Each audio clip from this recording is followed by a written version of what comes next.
जब मैं कॉलेज में था ना, तब गर्मियों की छुट्टियों के लिए अक्सर अपने नाना नानी के घर जाया करता था। वो चिटकुल में रहते थे।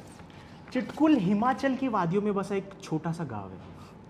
चिटकुल के ठीक 30 मील पहले देवली स्टेशन आता था। वो स्टेशन ना बहुत सुनसान होता था। वहाँ पे बस एक प्लेटफॉर्म था और उस प्लेटफॉर्म के उस ओर एक घना जंगल। मुझे समझ में नहीं आता था ट्रेन वहाँ पे क्यों रुकती है। मतलब ना तो कभी किसी को वहाँ उतरना होता था और ना ही चढ़ना। वो स्टेशन पे ना एक चाय वाला होता था, जिससे मैं हमेशा चाय लेता था। बहुत बढ़िया चाय बनाता था वो। और स्टेशन मास्टर के केबिन के ठीक बाहर बेंच पे एक लड़की बैठती थी, गुमसुम सी, सहमी। उसका हर वक्त ध्यान अपनी किताबों में होता था। पता नहीं क्यों हर बार ना चाहते हुए मेरी नजरें उसी को तलाशती। जब भी मैं स्टेशन पे उतरता मैं उसकी ओर खींचा जाता। पता नहीं एक अजीब सी कशिश थी उसमें शायद, या उसकी सादगी मुझे भा गई थी। कॉलेज की मेडिसिन होने के बाद में जब दोबारा मैं स्टेशन पहुंचा तो वो लड़की अपनी हमेशा की जगह पे नहीं थी। मैंने उसे ढूंढा लेकिन वो कहीं नहीं मिली। उतने में पीछे से कंधे पे किसी ने मेरे हाथ रखा। मैं जब पलटा,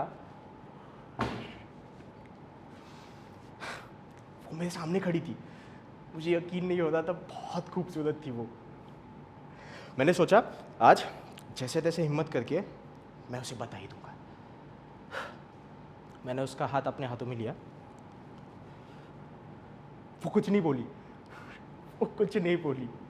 फिर कुछ मिनटों तक ना हम बस एक दूसरे की आंखों में ही देखे जा रहे थे। ऐसा लग रहा था मानो ये वक्त यही थम जाए, ये लम्हा कभी खत्म ही ना हो, जैसे हम दोनों की धड़कनें एक साथ धड़क रही हो। मैं उसका चेहरा पढ़ने की कोशिश कर रहा था, लेकिन उसकी काली गहरी मासूम आंखें बहुत कुछ बयां कर रही थी।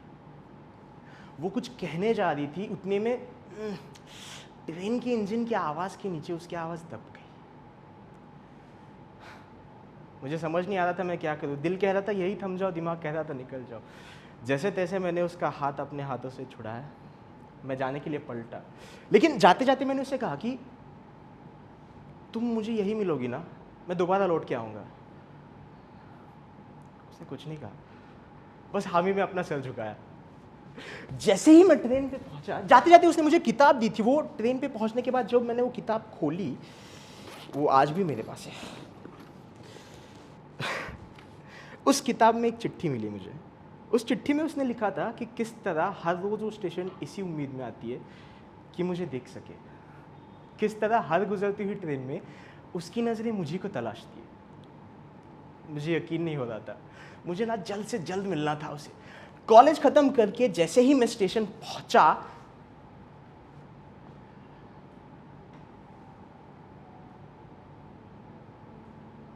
वो वहां थी ही नहीं। मानो कहीं खोस ही गई हो। मैंने चाय वाले से पूछा, भैया वो लड़की यहाँ पे बेंच पे बैठती थी, आपने देखा है? मैंने स्टेशन मास्टर से भी पूछा, वो बेंच पे यहाँ पे वो एक लड़की बैठती थी किताब ले। किसी को उसके बारे में पता नहीं था। मुझे यकीन नहीं हो रहा था वो जो लम्हे मैंने उसके साथ बिताए, वो सपना था या सच। वो मुलाकात हमारी आखिरी मुलाकात थी। उसकी दी हुई किताब में ना आज भी उसकी सौंधी सी खुशबू आती है। जब भी मैं किताब खोलता हूँ मुझे ऐसा लगता है कि वो खुद मेरे सामने खड़ी हो। अब तो ये आलम है कि हजारों की भीड़ में खुद को तन्हा पाता हूँ। ना जाने ये कैसा एहसास है कि तेरे करीब होके भी खुद को तुझसे दूर महसूस करता।